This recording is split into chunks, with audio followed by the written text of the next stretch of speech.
Getting information today is simple. Siri, how many miles to the moon? I don't know. Siri, how many miles to the moon? Checking my sources. The answer is about 252,242 miles. Actually, getting anything today is simple. It's like rubbing a lamp and having a genie appear. But remember a time when it wasn't? When computers were just for playing games and telephones were just for communicating? Where you actually had to leave your bedroom to get information? I recently read an article titled "When Ignorance Was Bliss" by Sarah Manguso, and it got me a little nostalgic for my childhood. As nostalgic as Great Hubba Bubba does today to bring me back to my 10-year-old self. So I started thinking about how different things were back then, how getting information was different. Does this make me old? The 80s, elementary school years. This was a time of acid wash jeans, Velcro, and garbage pail trading cards. I was in the 3rd grade and it was time to do my first big report, a whole 2 pages. We were learning about the solar system, so naturally I was going to title my report, Rough, Pluto Visits Pluto. Now Siri wasn't at our desk at that time, so we had to go inside our brains to come up with a concept, and we actually had to leave our bedrooms to get the information. The first place I would go were the World Book Encyclopedias. These were sold door to door by my elementary school librarian. And when the 2 paragraphs that volume actually provided me wasn't enough, my mom would drive me to the library where I would search the card catalogs using the Dewey Decimal System. For those of you who don't know, that's a numerical system used to arrange the books on the shelf.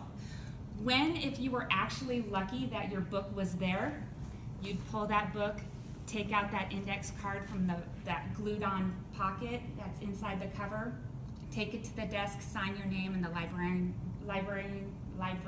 would stamp the due date.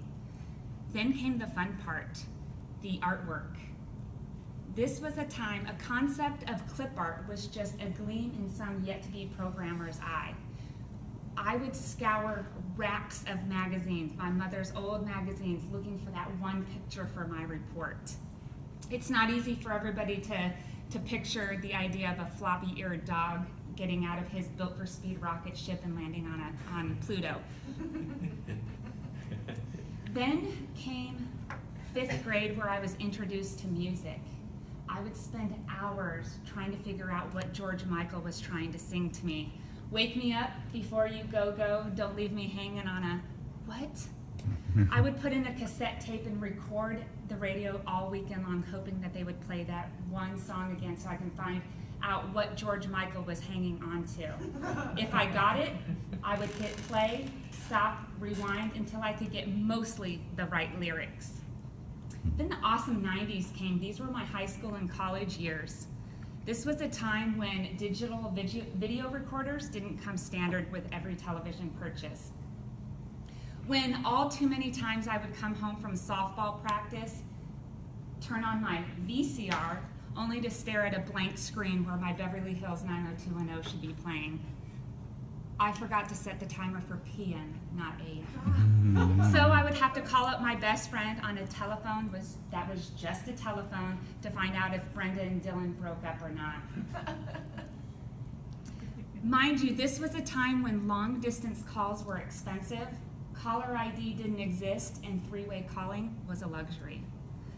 Then it was off to college for me, where I was introduced to the World Wide Web.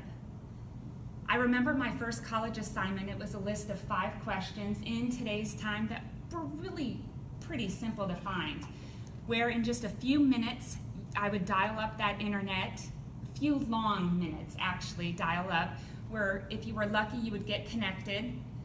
And I remember I was one of the few people who actually completed that assignment. My computer didn't stop, freeze, and shut down. This is when you had to go to the student bookstore to actually purchase your books, and your books were heavy.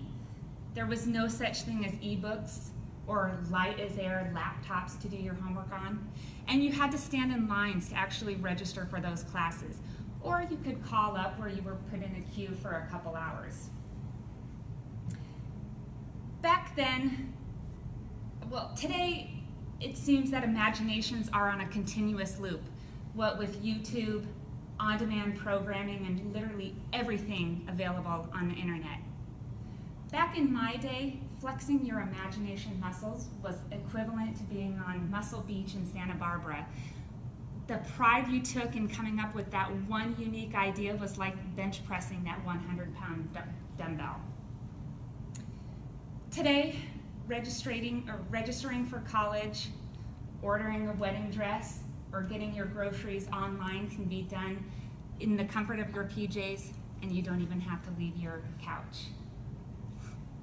Getting your favorite program on demand, you can get any season, anytime. This is a time where you can actually print the lyrics to your favorite Green Day song before the song even hits the radio, and you can see them live in concert before they even play your town. The highway to information is a click away, and you can get anything. You can get any information you'd like without leaving your bedroom with one click of that .com button. So to quote the author, Sarah Manguso, it was before we had the ability to know everything anytime we wanted to know it. OMG, I am old.